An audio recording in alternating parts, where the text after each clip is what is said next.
Hello दोस्तों, स्वागत है हमारे चैनल गुलाबो जान ऑफिशियल में। और बताइए भाइयों, कैसे हैं आप लोग? आशा करते हैं बहुत मस्त होंगे। तो दोस्तों, बड़े दुख के साथ कहना पड़ रहा है, जो विष्णु राज जी हमारे जो थे, कल उनकी केस की सुनवाई थी।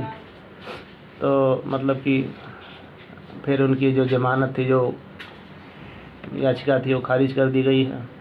उनको अगला तारीख मिला है। तो देखते हैं जो मालती जी के वकील थे तो क्या कह रहे हैं, कैसे क्या हुआ। स्वागत है जी, धन्यवाद। 26 तारीख को तारीख थी, क्या होना था? 26 तारीख के पहले ही एप्लीकेशन दिया गया था एक्यूज की तरफ से, और वो एप्लीकेशन थी डिस्चार्ज करने के संबंध में। 26 तारीख को उसी डिस्चार्ज एप्लीकेशन पे आर्गूमेंट हुई। दोनों पक्षों की बातें ऑनरेबल कोर्ट के सम्मुख रखी गई थी, और सुनवाई के उपरांत ऑनरेबल कोर्ट ने एक्यूज की तरफ से प्रस्तुत एप्लीकेशन को रिजेक्ट कर दिया है। डिस्चार्ज एप्लीकेशन से क्या हो सकता है? डिस्चार्ज एप्लीकेशन जो होती है उसमें मुख्य चीज़ें यही रहती हैं कि उसके ऊपर, जैसा कि फर्स्ट इन्फॉर्मेशन रिपोर्ट में जो एलिगेशंस लगाए गए रहते हैं, अभियुक्त प्रायः ये कहता है डिस्चार्ज एप्लीकेशन में कि इस तरीके की कोई घटना नहीं हुई थी और उस केस से उसको डिस्चार्ज किया जाए।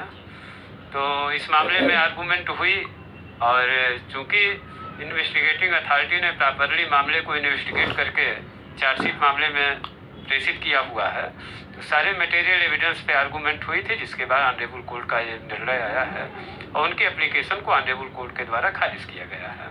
अगली तारीख कौन सी है? अगली तारीख अग्रिम कार्यवाही के लिए डेट फिक्स हुई है 11 मार्च 2024 की। इस प्रकार से मालती चौहान के पिता के द्वारा फर्स्ट इंफॉर्मेशन रिपोर्ट दिया गया था थाने पे। सेकेंड तारीख वो देते हैं, और कई जगहों पे उन्होंने एप्लीकेशन भी दिया था। कुछ और लोगों का नाम जो है प्रकाश में आ रहा था, उस संबंध में क्या हो? देखें, जिस एप्लीकेशन की बात आप कर रहे हैं वो एप्लीकेशन केस डायरी में हमने नहीं देखा है, और जो एविडेंस कलेक्ट की गई है इन्वेस्टिगेटिंग अथॉरिटी के द्वारा, और जो फर्स्ट इन्फॉर्मेशन रिपोर्ट पंजीकृत कराई गई थी दिवंगत के पिता श्री दीपचंद्र जी के द्वारा, उसमें केवल एक अभियुक्त प्रेजेंट जो एक्यूज्ड है उन्हीं के खिलाफ केवल फर्स्ट इन्फॉर्मेशन रिपोर्ट रजिस्टर कराई गई थी, और उसी अभियुक्त के खिलाफ मामला इन्वेस्टिगेट हुआ है और उसी अभियुक्त के खिलाफ चार्जशीट फाइल की गई है। मालती चौहान के पिता की आर्थिक स्थिति ठीक नहीं है, आर्थिक स्थिति कमजोर है वो। तो दोस्तों, आपने सुन ही लिया अगली तारीख कब है। और विष्णु राज जी जेल में बहुत भावुक हो गए और मालती के पिता से कहने लग गए कि हमको एक बार युवराज से मिला दो। भाई दोस्तों, आप ही लोग बताइए, एक बेटे का हक तो है ही बाप से मिलने का, और बाप का भी हक बनता है। तो हम लोग जितने भी विष्णु राज को सपोर्ट करने वाले हैं, प्लीज़ आप लोग मालती के पिताजी से कहिए कि एक बारी विष्णु राज से मुलाकात ज़रूर करवा दें, क्योंकि एक बाप का दिल तड़प रहा है बेटे से मिलने के लिए, छोटा सा बेटा। अब विष्णु राज जो भी हैं, चाहे जैसे भी हैं, लेकिन अपने बेटे के लिए तड़प रहे हैं। तो मालती के पिताजी से मेरा हाथ जोड़ के यही वो है, निवेदन है कि अगर आप हमारा वीडियो देख रहे हैं तो ज़रूर विष्णु राज से एक बारी युवराज का मुलाकात करवा दीजिए। तो देखते हैं दोस्तों, विष्णु राज के भाई जो हैं महादेव क्या कह रहे हैं। तो आइए देखते हैं भाई महादेव जी क्या कह रहे हैं। विष्णु भैया बोल रहा था कि हमको हमारे बेटे से एक बारी मिलवा दीजिए। युवराज के नाना जी, आपसे रिक्वेस्ट है कि आप युवराज को मिलवा दीजिए विष्णु से। यदि विष्णु गलत होता हमारे नज़र में तो रियल में हम कभी मिलने नहीं जाते। दोस्तों नमस्कार, आप सब कैसे हैं? और भैया के चैनल में आप सभी का स्वागत है। और आप लोग कैसे हैं कमेंट करके बताइएगा। और दोस्तों, आप सबको पता है कि आज हम नाना को लेके गए थे जेल में मिलने, और दोस्तों वहाँ पे काफ़ी अनोखी बातें हुई है। बहुत समझ लीजिए, बहुत परेशानी की बात हुई है, बहुत दिक्कत की बात हुई है। और क्या बात हुई हम आप सबको बताएंगे। सबसे पहले आप लोग कमेंट करके बताइए कि क्या विष्णु को युवराज से मिलना चाहिए, मतलब युवराज को विष्णु से मिलना चाहिए कि नहीं, एक बेटे को एक पापा से मिलना चाहिए कि नहीं, आप लोग कमेंट करके बताइएगा। दोस्तों बात है विष्णु भैया की। आज हम लोग गए थे जेल में मिले, तो वहाँ पे बातें हुई कि महादेव और युवराज को एक बारी हमसे मिलवा दो। मतलब विष्णु भैया है, मिलना चाहता है, और बोल रहा था कि युवराज को मिलवा दो और हमको हुआ दिक्कत। विष्णु भैया को दोस्तों बहुत ही एक बड़ी दिक्कत हुई है और वो जब से गया है तब से हॉस्पिटल में ही है, जेल में मतलब हॉस्पिटल बना रहता वहीं पे है। और वहाँ पे मंजीत भाई विष्णु भैया क्या बोल रहा था,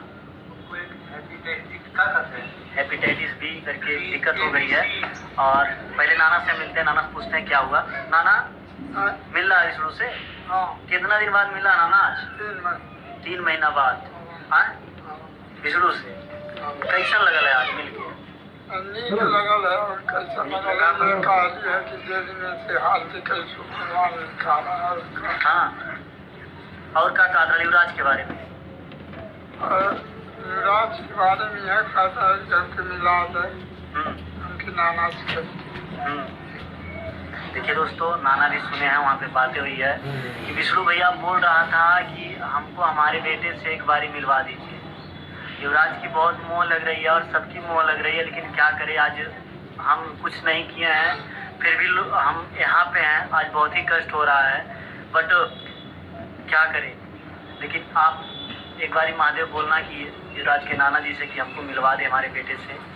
तो हम रिक्वेस्ट कर रहे हैं युवराज के नाना जी से, विष्णु भैया के ससुर जी से, मालती वाली के पिताजी से कि पिताजी आप युवराज को एक बारी विष्णु भैया से मिलवा दीजिए, क्योंकि काफ़ी परेशान है। और आप एक पापा हैं, आप एक 4 बच्चों के पिताजी हैं, आप खुददार हैं, आप जिम्मेदार हैं। आपको खुद पता होगा कि एक बेटा जब बाप से दूर होता है या बाप बेटे से दूर होता है तो उसको कैसा लगता है। और ऐसा नहीं है कि उनकी वाइफ नहीं है दुनिया में, आपकी बेटी नहीं है तो विष्णु को कष्ट नहीं है। रियल में आज बहुत रो रहा था विष्णु, सच्ची बता रहे हैं, आज वो रो रहा था, बोल रहा था कि महादेव हम कुछ किए नहीं है फिर भी लोग नहीं समझ पा रहे हैं और क्या बताएं। और बेटे से भी दूर है, फैमिली से दूर है, सबसे दूर है। यदि हम अपने आप को सच साबित करते, हम अपना हर गुनाह बताते, हम अपने गुनाह बताते कि मतलब क्या किए हैं क्या नहीं किए हैं, कैसे क्या हुआ, लेकिन हम यहाँ हैं, यहाँ से क्या कर सकते हैं। तो युवराज के नाना जी से निवेदन है कि आप युवराज से विष्णु को मिला दीजिए। और कोई भी मिलना चाहता है युवराज, निरहू, उनके पिताजी तो जाके मिल सकते हैं, क्योंकि एक बार मिलिए, देखिए वहाँ की ज़िंदगी क्या होती है। यदि देखिए मान रहे हैं कि गलती है, सबकी गलती है, कि इंसान की गलती नहीं होती, हम खुद हैं।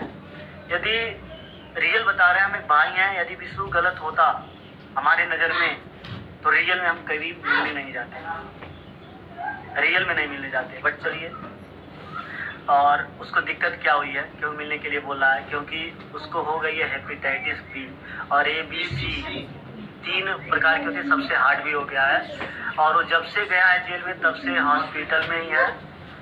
और वहीं से जब भी आता है मिलने तो वहीं से आता, हम तो हफ्ते दिन पे, 15 दिन पे, महीने पे जाते हैं, क्योंकि 5-6 बार गए मिलने जो भी सामान। तो देख लिए दोस्तों कितना परेशान है विष्णु। तो आप लोग अगर मालती के पिताजी आप अगर वीडियो देख रहे हैं तो प्लीज़ मिलवा दीजिए, हम सब रिक्वेस्ट कर रहे हैं। आप इंसान हैं, इंसानों को बात माना जाता है। आप भी 3-4 बेटियों हो, 4 बेटियों के बाप हैं, आपके बेटा है निरहू, तो आप ऐसा मत कीजिए। और आप भी जाके मिलिए, सच्चाई जानिए, तो सच्चाई जानने का कोशिश तो कीजिए कि क्या हुआ था क्या नहीं हुआ था। तो चलिए ठीक है दोस्तों, बस यही आप लोग से शेयर करना था। फिर मिलते हैं किसी नेक्स्ट वीडियो में। जय हिंद, जय भारत।